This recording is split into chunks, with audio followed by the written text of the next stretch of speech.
Hi there. Welcome to the Cloud Security Podcast by Google. Thanks for joining us today. Your hosts here are myself, Timothy Peacock, the Senior Product Manager for Threat Detection here at Google Cloud, and Anton Chuvakin, a reformed analyst and senior staff in Google Cloud's Office of the CISO. You can find and subscribe to this podcast wherever you get your podcasts, as well as at our website, cloud.google.com/podcasts. If you enjoy our content and want it delivered to you piping hot every Monday, please do hit that subscribe button. You can follow the show, argue with your hosts, and catch the occasional live streamed episode if you follow our show on LinkedIn. Today, we are joined by my boss's boss's boss, and it was a delight to have him. And we're talking about something we achieved recently, which is good analyst placement. What else do we cover? Actually, listeners, this is a fun episode. Anton, why is this such a fun episode for you in particular? Oh, well, you're asking me to almost kind of cause a little bit of a spoiler. Oh, maybe I won't. No spoilers. Okay, so for a moment, I felt regretful that I didn't make a certain career choice that I used to make in the past. Okay, I'll go with that. It's cryptic enough. That's good. You know, listeners, it was really an army of people that came together for the Forrester work. But I want to call out in particular one Googler without whom it would not have been possible, and that's Ryan Chen.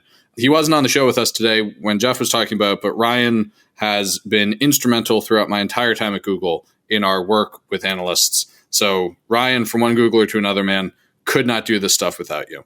And so with that, let's turn things over to today's guest. I'm delighted to introduce today's guests. He's not my boss. He's not my boss's boss. He's my boss's boss's boss. We've got Jeff Reed, VP of Product for Cloud Security. Jeff, I want to start out with maybe a softball just to get you warmed up being a VP and all. You've had a long career in software and security. What brought you to Google Cloud for this role? Because I'm sure you could have gone anywhere. Why Google to do security products? Actually, it was a two-step process because I was in security and then actually came over from Cisco to Google, but went over to Kubernetes and containers and in that world. I'd like to move around a bit from the idea of I had file systems and volume managers and networking and security. And so I was interested in that. And so then I was in Google Cloud, and let's just say your bosses, but whatever Sunil is. Even more bosses. Who's my boss, exactly. Plus one boss. Is a very persuasive man. And so yes, he is. I think he was looking for someone to come in and lead product. And I'd worked some with him in what I was doing around GKE and Anthos.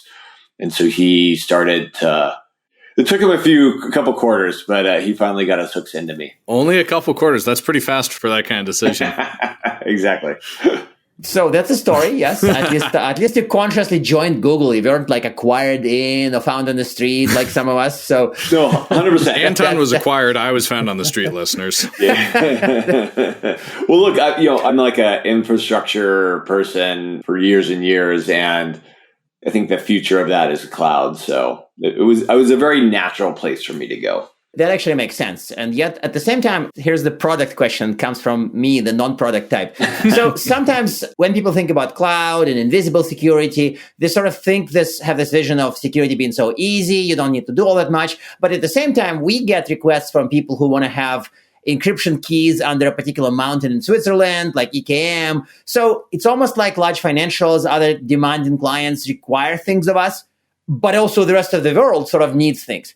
It's ultimately your call, right? You're the boss of all that. So how do you decide whether to invest, whether to focus on things that are needed for the top tier elite clients versus millions of others? That's a hard question. That's a hard question. Yeah, that's kind of a little bit of the job of a PM is to take all that input across your customers, what you're hearing from partners and sales, et cetera, and work through how do you prioritize scarce resources against those needs? And in a lot of ways, you can kind of that's almost the foundational element of what we do in product.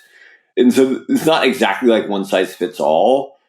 One interesting thing I'd say when you're talking about the other capabilities of SMBs, et cetera, and I've seen this over the past, 10 plus years, is the consumerization of IT actually is beneficial for even those large, most sophisticated customers. And it's interesting, when I was at Cisco, we brought in Meraki into the suite. Cloud managed, initially wireless and moved into routing, and just a lot simpler than what we did in the rest of, the classic iOS, Catalyst, et cetera, portfolio. It was really interesting to see the demand from a customer base in terms of the most sophisticated. They cared all about literally 3 months before I was talking about these random multicasts, esoteric scenarios. But then we show them this other thing. It's wow, that is just easier. And I might be willing to sacrifice some of the other things I was looking for in order to get that value. And I think that's the opportunity we have a lot within this space. That said, I think, there are certain non-negotiables in the security space, and a lot of which are being driven by things even outside of the customer's direct control. So this is coming from regulations and compliance and things like that, whereby they foundationally can't bring the workload to the cloud unless they have this control in place. And so to me, at the highest level, a big chunk of our role here in cloud security is how do we help customers bring workloads to the cloud securely? And so you can almost how big are the workloads?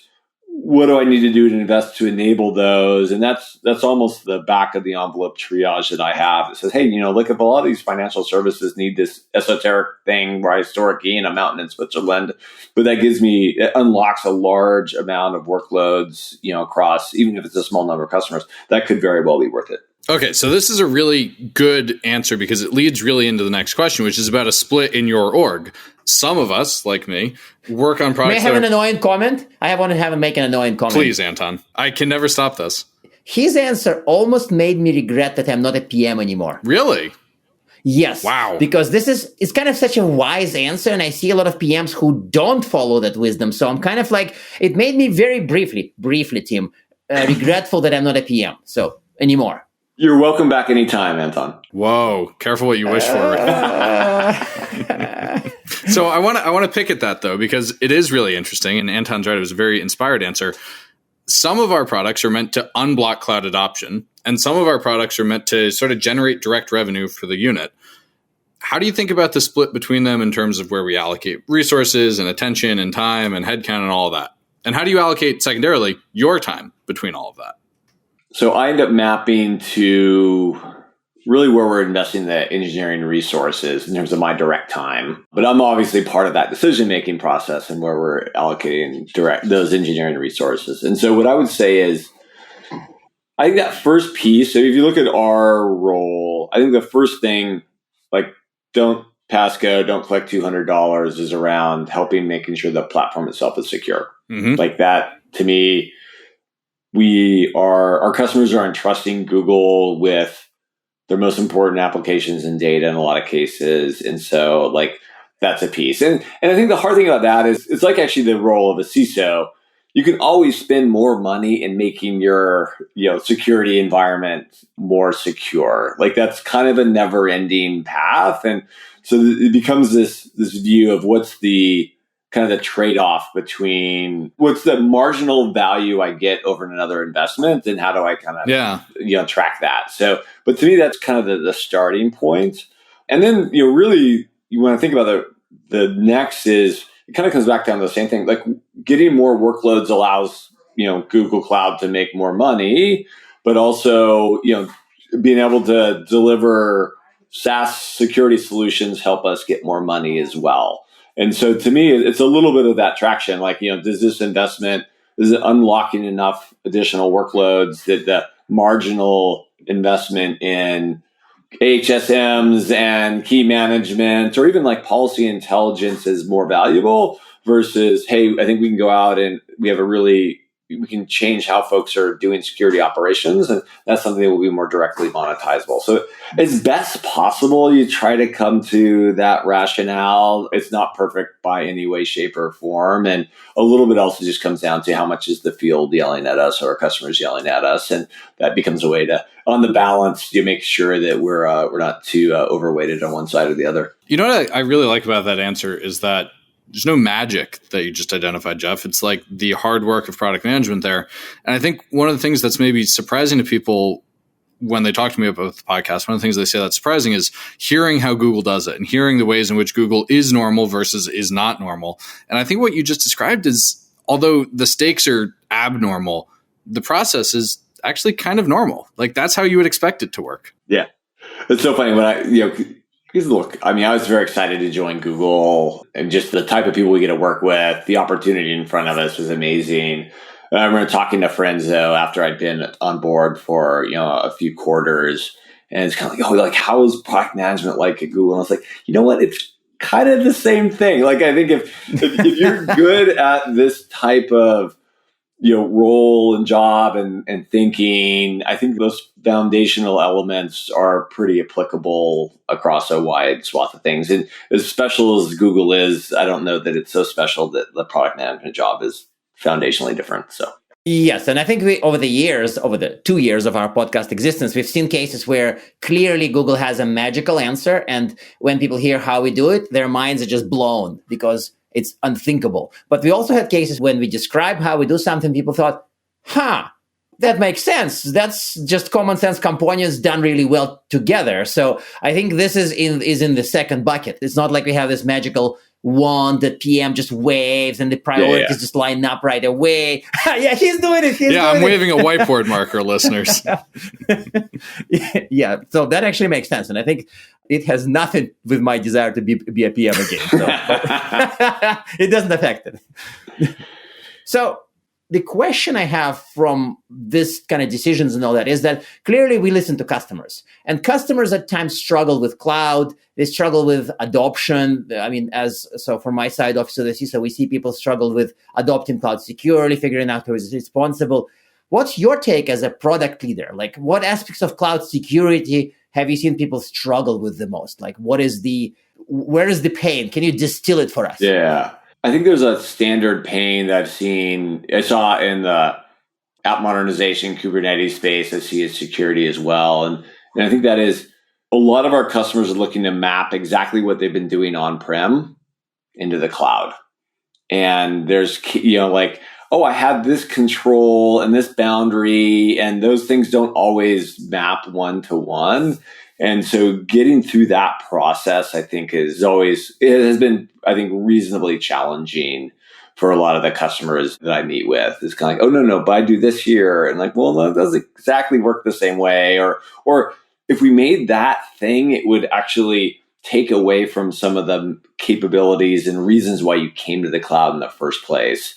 And so to me, that's always been this kind of hard thing. And a lot of times this isn't, again, it kind of comes back to, it's not necessarily the exact security practitioners we talk to themselves, but it's hey, I need to go get this approved by our risk council, and the risk council is going to this is the process, and this is what they look for, and this doesn't exist there. So I think that's been one that's probably the pattern I've seen repeated the most when I talk to customers. And the same thing happened when, looking at refactoring their applications and, are you taking advantage? I want customers to take advantage of things that we can uniquely do really, really well in the cloud. And, the threat detection stuff that Tim has been driving us, he's a great example. You just can't do that unless you were Google. And so can we enable that? But that means that, well, where's the agent on that? Well, no, we don't need an agent on that. So those are the types of things that I think are kind of interesting.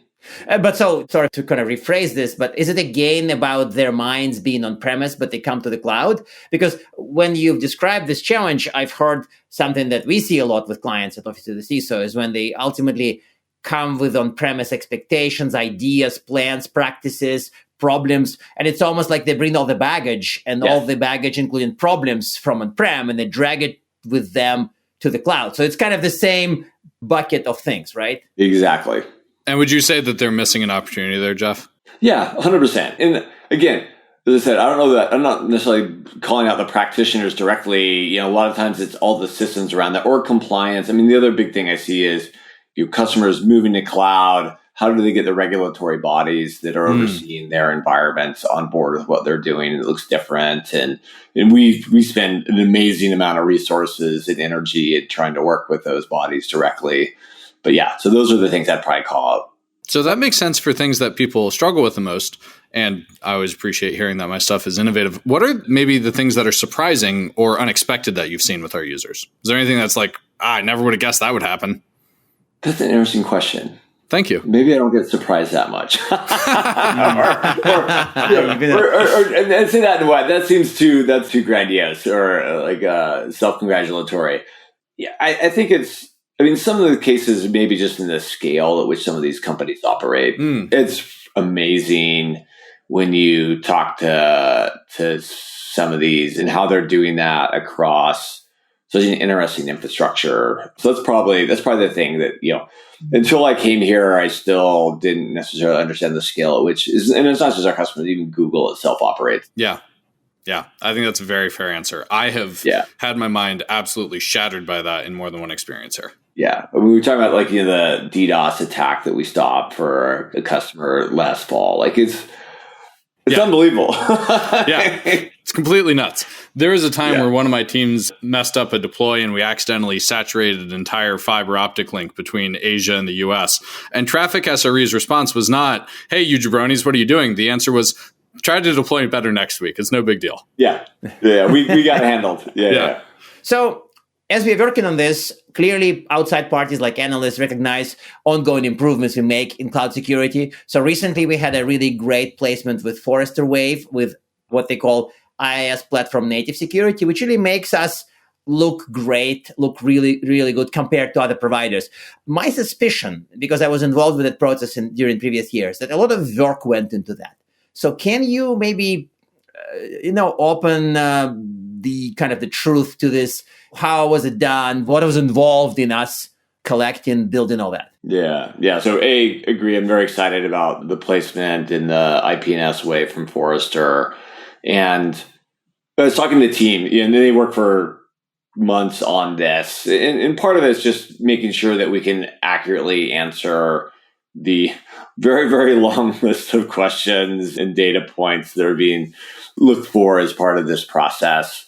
But I think what the team did particularly well is as part of the process, we built out a demo of how all the different controls can work together across the platform. And I think until you see it, once you see it in action, it really helps crystallize, I think, the thought behind the controls and then the unique power. Kind of our previous conversation, there's things that you can do because you're in cloud that'll just be really, really challenging to do otherwise. And so bringing those together, I think making those very visceral in terms of actually, let's you walk you through what the user experience would be like, tying together what we're doing in identity and what we're doing in threat detection and what we're doing in org policy and all these places that are designed to help make sure our customers are, as secure as possible by default, have the controls at their disposal to make sure that they're, where data is placed, how it's accessed, et cetera, are there. And then to make sure that on an ongoing basis, they're monitoring that against drift and other things, I think is really powerful. And so to me, that stood out. I think it's the magic sauce. And you'd have to ask the Forrester guys if that was actually true, but that's what I'm going to say. I would actually add that I think a few years ago, maybe 3-4, I felt like some of the analysts are trying to judge cloud with a mix of cloud and on-prem standards. Yeah. And this has been, I was an analyst myself. And when I started seeing this from the vendor, from Google side, I started saying, why can't they just get it? What are they doing? This is not a call. But ultimately, my impression is that customers channel to analysts what they want in the cloud. And sometimes it is ultimately kind of a call, right? From less mature clients. And so analysts then channel it to cloud providers. And cloud providers push back and say, no, we're a cloud. We're not a rented data center. And then there's a slight mismatch. You shouldn't do it this way. Yeah. It's not, we can build it to check your box, but it's the wrong checkbox.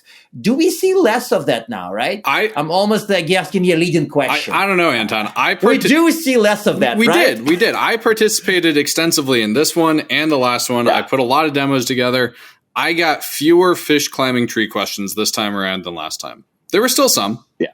I'll be honest, but I thought there were fewer. What did you think, Jeff? You probably saw the criteria. Yeah, spot on. And you said, I think it's less than the analyst. I think more and more customers are seeing the value. And it's partly on us to make sure that we demonstrate why more the cloud native way is there. But, I think this happened long before I started at Google Cloud.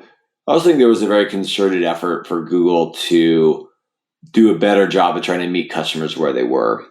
And into the investment, particularly across, helping classic enterprise, not just the digital natives, but the folks that, I've been working with for 2 decades, were able to translate what they needed, understand that. So that's been, I think, a really just nice push, generally speaking, at Google over the last, few years. Yeah, that was something we talked about in the Sunil episode as well, actually, was the shift, because I've been in the cloud security group here for 5 years now. From at first when I joined, it felt like we were building security because we thought it was the right thing to do. And with the arrival of Sunil, with your influence on the group, it really does feel like we're building it in a much more customer-centric way. And Anton, I think I want to push back a little bit on your characterization of some of those users as less mature. I don't know if it has to do with maturity. I think it has to do with what they want out of their cloud provider.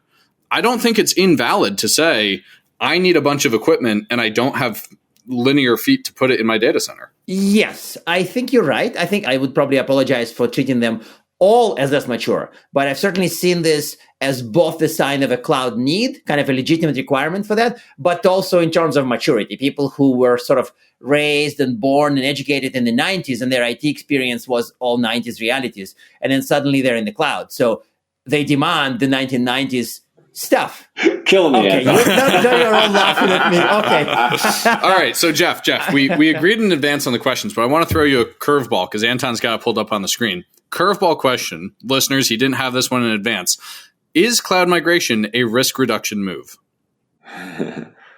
We've been asking every CISO that question. Well, Jeff thinks we can give a quick context on this. We've been ambushing CISOs with that question because, Phil Venables always says yes, and he cannot be ambushed with this, but we've been testing this on others. So I think, yes. And look, I was actually going to talk about Phil's. I think Phil is a very articulate way to talk about like the economies of scale that we're achieving in cloud allow us to make investments that almost no other enterprise would be able to do. And so if we do our job right, customers can migrate to the cloud and they're operating on top of a base that has so much investment from a security perspective. And this is an investment not only in support of GCP, but frankly, like all of Alphabet. So, so the fact that we can, amortize these what would almost be ludicrous decisions and investments if you were a standalone company, I think it raises the tide for all the customers that are operating on the cloud. And the other thing too, I think it's interesting is, availability has a role to play in security as well. And to me, again, this is, now that we're now inside of Google and understand just the amazing things that we do from an availability perspective, I think that's another thing that is just, you could not replicate that unless you're, one of, less than a handful of companies in the world. I think that's absolutely right. And I think that scalability of investment is really fascinating, especially when we take the opportunities we've done in some of my products to really bake the security into the fabric of cloud rather than try to bolt it on after the fact. Yeah, exactly. Yeah. So it is sadly time to ask you our closing questions. First, do you have a tip to improve security product management? And do you have recommended reading for all of the PMs and aspiring PMs we got out there? Interesting. Okay. So for me, intellectual curiosity is just like, I've just seen a very strong correlation between intellectual curiosity and good product management. I don't know if that's even a tip. I don't know how you describe that, but to me, that's a characteristic that I believe is foundational and something that I always look when I'm talking to folks about, potential product management careers or roles in the team, et cetera. So that would be the one thing that I would probably highlight. And have you read something interesting lately? It can be anything. It doesn't have to be about cloud security or product management. We had somebody recommend Mary Oliver last week. Okay, yeah. I'm a big Murakami fan. Yeah. So it's funny, like most of my reading is almost, I like fiction a lot, and my wife's she literally probably reads like 2 or 3 books a week. That's amazing. And so I get she like curates my reading list, and so she also has a really high bar and But yeah, I'd say Murakami. My son, so he's a high schooler. He just started reading Murakami, so it's fun. So I'm rereading some as he's reading it, just so we can talk about it, which I love. So. That's awesome. Well, Jeff, thank you for the look behind the scenes of how we do PM here at Google. I think this is a really enjoyable conversation, and thank you again for taking the time to join us. No, love it. Really appreciate it and honor to be here. And now we are at time. Thank you very much for listening and, of course, for subscribing. You can find this podcast at Google Podcasts, Apple Podcasts, Spotify, or wherever else you get your podcasts. Also, you can find us at our website, cloud.withgoogle.com/cloudsecurity/podcast. Please subscribe so that you don't miss episodes.